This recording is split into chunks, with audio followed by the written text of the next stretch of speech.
Assalamualaikum warahmatullahi wabarakatuh. Perkenalkan, kami dari kelompok 2 yang beranggotakan saya Lisa Nurjana sebagai pembicara 1, Nela Aulia sebagai pembicara 2, Nisha Amalia Rahma sebagai pembicara 3, dan Yuni Nurul Hikmah sebagai pembicara 4. Nah, di sini kami akan membahas tentang teori evolusi. Mari kita bahas tentang pengertian evolusi. Evolusi itu apa sih? Jadi, evolusi itu proses perubahan makhluk hidup yang terjadi dalam jangka waktu yang sangat lama dan secara perlahan-lahan sehingga akan terbentuk spesies baru. Evolusi terjadi karena masyarakat berusaha menyesuaikan diri dengan keperluan, keadaan, dan kondisi baru yang timbul secara dengan sendirinya, secara alami, tanpa rencana atau kehendak tertentu. Kita lanjut ke macam-macam evolusi. Jadi evolusi itu ada dua macam. Yang pertama itu progresif dan yang kedua evolusi regresif. Kita bahas yang pertama dulu. Evolusi progresif adalah evolusi yang mengarah pada kemungkinan terbentuknya spesies baru yang dapat bertahan hidup dan berkelanjutan. Contohnya evolusi manusia. Nah, jadi manusia yang hidup sekarang ini diduga berasal dari manusia yang sebelumnya yang memiliki fenotip yang jauh berbeda atau dikatakan berbeda spesies. Lanjut ke evolusi yang kedua, yaitu evolusi regresif. Nah, evolusi regresif itu adalah evolusi yang mengarah pada kemungkinan terbentuknya spesies baru yang tidak dapat bertahan hidup dan akhirnya menuju kepunahan. Contohnya evolusi dinosaurus. Nah, sekarang kan dinosaurus itu tidak dapat kita temukan lagi di muka bumi. Tetapi hewan tersebut diyakini pernah ada berdasarkan temuan fosil. Nah, mari kita lanjutkan ke materi teori evolusi menurut para ahli atau para tokoh. Yang pertama itu teori evolusi Anaximander.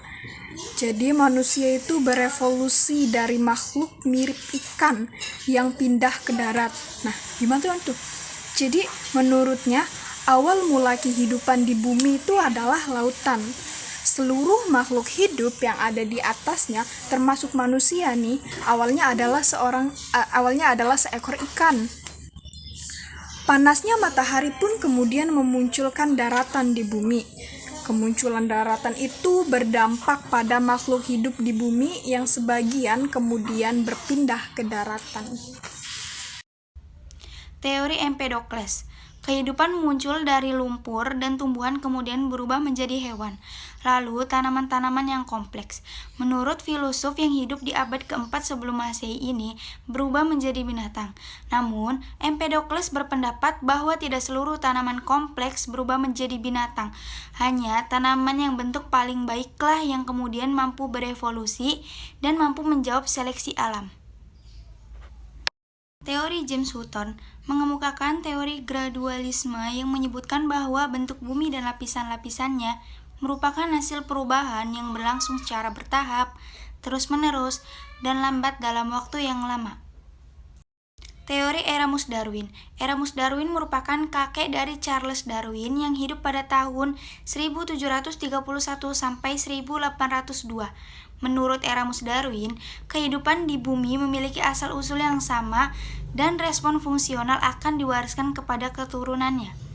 Hewan-hewan yang ada di sekarang ini mungkin berasal dari hewan-hewan lain. Kata tropisme, keanekaragaman yang muncul dan punahnya makhluk hidup disebabkan oleh bencana alam. Teori ini dikenalkan oleh George Cuvier tahun 1796 sampai 1832, seorang ahli paleontologi ilmu fosil. Alasan Cuvier adalah karena ia mengamati setiap sedimen batuan kuno yang ia temukan mengandung beberapa jenis hewan dan tumbuhan yang berbeda. Teori Charles Lyell. Menurut Charles Lyell, proses perubahan lapisan dan bentuk permukaan bumi dari zaman ke zaman selalu sama atau tidak berubah. Nah, perubahan-perubahan akan berpengaruh terhadap makhluk hidup. Principles of Geology mengatakan bahwa bumi ini sudah sangat tua, sehingga memberikan waktu yang diperlukan bagi makhluk hidup untuk berevolusi. Teori Charles Darwin. Sebelum menyusun teorinya, Charles Darwin melakukan serangkaian pencarian terhadap burung-burung finch yang hidup di Kepulauan Galapagos. Menurut Darwin, terdapat 14 spesies burung finch yang hidup di Galapagos. Burung-burung tersebut memiliki kemiripan dengan burung finch yang ada di daratan Amerika Selatan, tetapi spesies yang berbeda.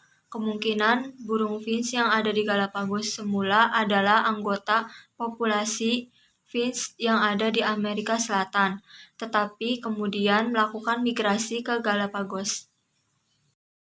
Nah, sekembalinya dari Galapagos, Darwin melanjutkan penelitiannya, kemudian berhasil menyusun teori evolusinya yang sangat terkenal, yaitu teori seleksi alam. Menurut teori Darwin, asal mula spesies terjadi melalui alam. Dengan adanya seleksi alam, makhluk hidup selalu berjuang untuk mempertahankan hidupnya.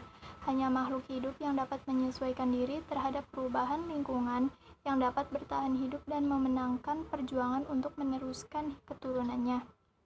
Terdapat teori utama Darwin tentang evolusi, yaitu 1. Spesies-spesies yang hidup sekarang ini berasal dari spesies-spesies hidup pada masa lalu.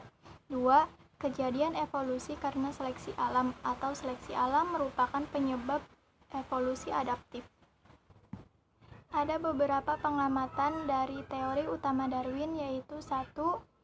Setiap spesies mempunyai potensial fertilisasi yang besar sehingga ukuran populasinya akan meningkat secara eksponensial bila setiap individu yang dilahirkan berhasil melakukan percobaan. Pengamatan kedua yaitu ukuran populasi cenderung menjadi stabil kecuali fluktuasi musiman. Pengamatan ketiga, sumber daya alam terbatas. Pengamatan keempat, individu-individu populasi sangat bervariasi dalam hal ciri-ciri tubuh, namun tidak ada dua individu yang benar-benar sama. Pengamatan kelima, kebanyakan variasi diwariskan pada keturunannya. Teori August Weismann.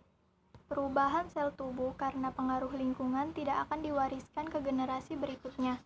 Weismann memotong ekor tikus jantan dan betina kemudian dikawinkan dan keturunannya tetap berekor panjang.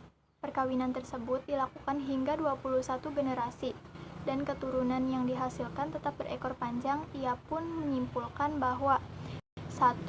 Perubahan sel tubuh karena pengaruh lingkungan tidak akan diwariskan ke generasi berikutnya. Hal ini membuktikan bahwa teori evolusi Lamarck tidak benar.